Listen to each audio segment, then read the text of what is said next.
പണ്ട് സ്കൂളിൽ പഠിക്കുമ്പോൾ ഏറ്റവും ഇഷ്ടപ്പെട്ട ഇലക്കറി ഏതാണെന്ന് ചോദിച്ചാൽ ആദ്യം എഴുതുന്ന പേര് ക്യാബേജിൻ്റെ ആയിരുന്നു.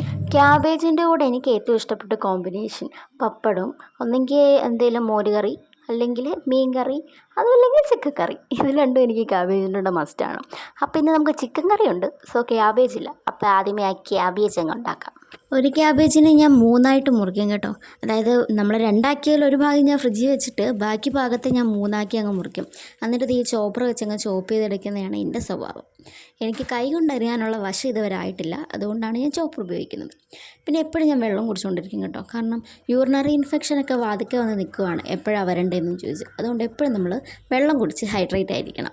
പിന്നെ ഞാൻ കുറച്ച് മഞ്ഞൾപ്പൊടി, ഉപ്പ്, കുറച്ച് പച്ചമുളകൊക്കെ ഇട്ട് ഞാൻ തിരുമ്മി ഒരു അരമണിക്കൂർ വെക്കും. ആ സമയം കൊണ്ട് നമുക്ക് ഇവിടെ എല്ലാം വൃത്തിയാക്കി എടുക്കണം. കാരണം ക്യാബേജ് അരിഞ്ഞാൽ പരിസരം മൊത്തം ക്യാബേജ് ആയിരിക്കും. പിന്നെ ആ ക്യാബേജ് അരിഞ്ഞ പാത്രവും ചോപ്പറും കട്ടിംഗ് പാഡും ഒക്കെ ഒന്ന് കഴുകി വെച്ചു കേട്ടോ. ക്യാബേജ് ഉണ്ടാക്കുന്ന വീഡിയോ ഞാൻ അടുത്തതിൽ പോസ്റ്റ് ചെയ്യാം. അപ്പോൾ ഇത്രേ ഉള്ളൂ കേട്ടോ. ബൈ.